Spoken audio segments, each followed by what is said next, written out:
एका गावामध्ये आडावरती एक 3 महिला त्या ठिकाणी पाणी भरत होत्या। पाणी भरत असताना आपापसामध्ये चर्चा चालू होती आणि त्या चर्चेतून शेजारी खेळणारी बागडणारी 3 मुलं होती। पहिली महिला म्हणाली, हा माझा मुलगा KG2 ला जातोय।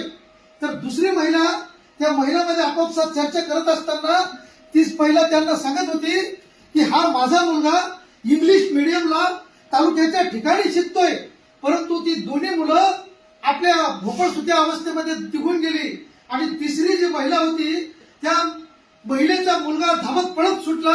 आईच्या हातामध्ये असलेला हांडा आणि दुसऱ्या हातात असलेली कळशी आणि पोहरा आईच्या मुलानं बघितलं की ते एकदम सुसाटपणे धावत सुटला आणि आई जवळची कळशी आणि पोहरा घेतला, आईला मदत केली।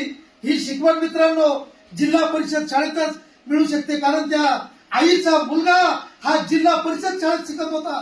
म्हणून आलेल्याचा आदर, डोईवरती पदर, भुकेल्यांची कदर आणि त्यालाच म्हणतात इंडियन मदर। ही खरी संस्कृती, हे खरे संस्कार जिल्हा परिषद शाळेतच शिकवल्या जातात। म्हणून जिल्हा परिषद शाळेतच प्रवेश घ्यायचा आहे। रामकृष्ण हरी जय हरी।